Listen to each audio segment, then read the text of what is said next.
Welcome back to the Fire Emblem Radiant Dawn Ironman. This is Chapter 2. Chapter 2 starts off a bit chaotic, closed in again. We got a new healer, or a healer in general, named Laura. Her starting stats are kinda eh. Her growths are really good.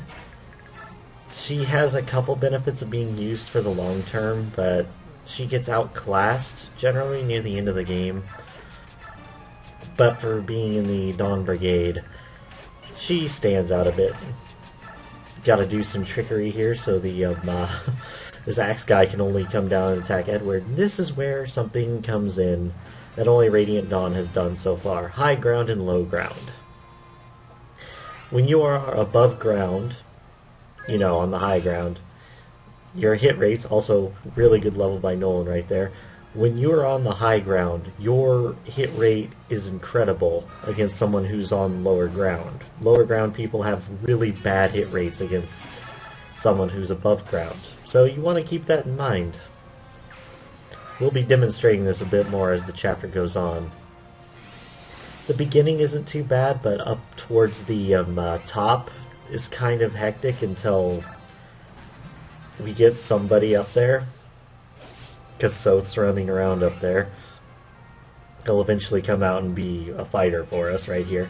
He is a tier 2 unit with some pretty solid bases, and he uses knives, which were a weapon type in FE9, but were really bad. They're still kind of eh here, but at least Sothe, being as strong as he is, can utilize them well enough before they become kind of obsolete.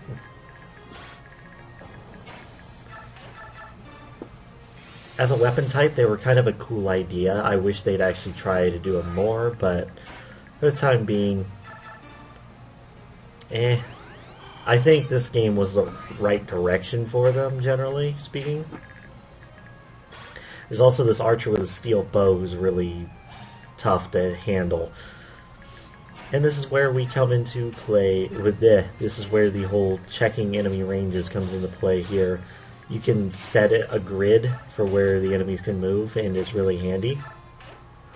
Hard mode actually removes this, so you have to manually look at them all. Sothe currently has the card Dagger, which has a slightly increased hit rate, although not that high of a crit rate, despite him just critting those two guys like they're nothing.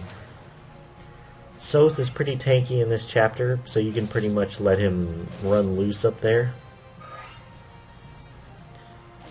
Generally, fast clears are done by, you know, getting Sothe to clear the way for Laura and having Laura just be carried by Sothe kind of thing. I think, anyways. Or you just shove her a lot. I don't know. It's been a long time since I've done LTC for FE10. And Sothe can also steal stuff because he is a thief. He is a rogue, after all. Not a rouge, a rogue. And generally, another thing I was going to bring up is that hit rates are pretty reliable at this point in the game. The Dawn Brigade doesn't struggle to hit things until a little later. Also, Edward keeps getting decent levels. Don't expect that to last too long. And here is Sacrifice in action. It is best done with Laura because you can do some funny stuff. Because Micaiah can use her stuff. There's a typical Micaiah level, by the way. You can heal people with Micaiah and then heal Micaiah with Laura. It's kind of a win-win thing. The steel bow, you kind of need to be above the stairs before he'll consider jumping down at you. It kind of hurts.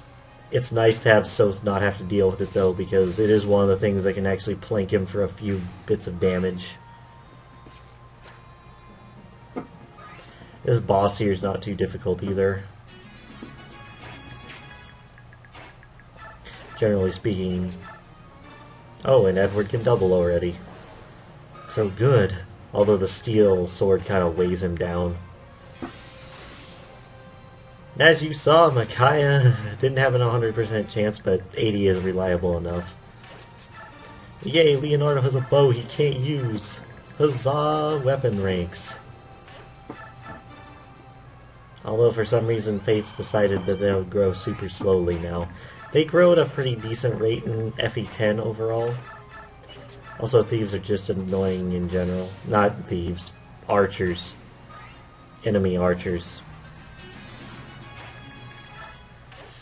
There's going to be some enemy reinforcements, and we're going to take them out because experience. The Dawn Brigade needs all the experience they can get.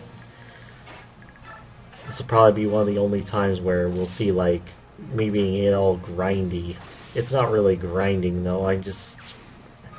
This is usually my mentality when I play these Fire Emblem games, is I want to kill every single enemy. The guy has a javelin, so when you get the chest, do be aware that he will try to throw this at you. Good energy drop. At this point in time, I am not entirely sure who I used it on. Also, more vulnerary stealing. I'm actually not sure why I keep having Sothe steal vulneraries other than to get him little bits of experience.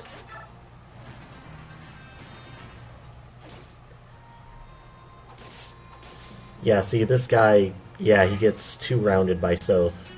There's the 2 archers. They can be kind of devastating, but with our high ground advantage, they shouldn't be able to take us out at all. Their hit rates will be somewhere between 30 to 10, depending. They only have bronze and iron. They don't have steel, so even if they do hit, it's not too bad.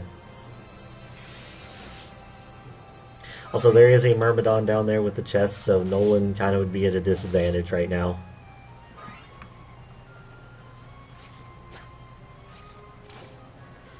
One of the few times you'll see Leonardo be remotely useful. And do note that still, if anyone dies, it's game over as of right now.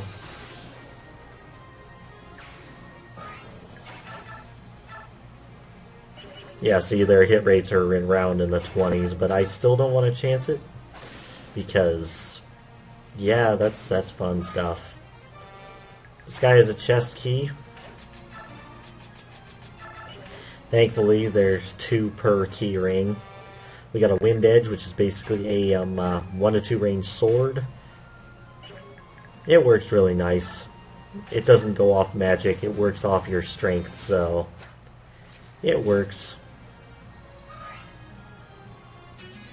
Here comes some more soldiers. We're going to have Nolan go deal with those guys because, you know, Nolan deserves some more fighting.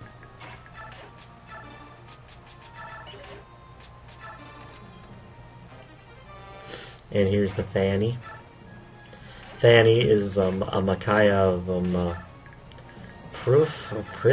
preferred weapon, locked weapon, you know, that kind of thing. A prif. She's preppy. Fanny is basically a huge nuke light spell which allows her to basically one-hit KO anything. Not anything, but any knight or any cavalier. It's quite nice, actually. Nolan can take lance guys for days. And for some reason I just didn't decide to have Micaiah take that kill, although I think that guy could have gone around, but eh.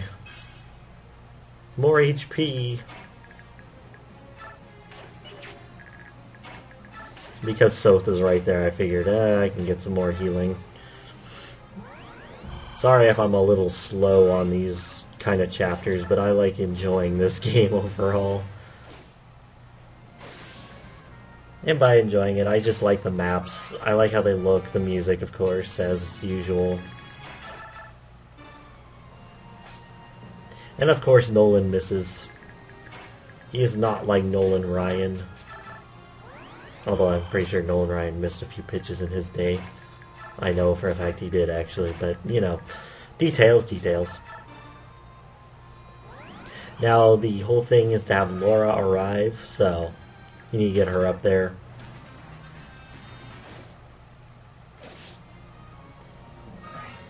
And, yeah, that's pretty much the chapter, really. Pretty much easy to clean out.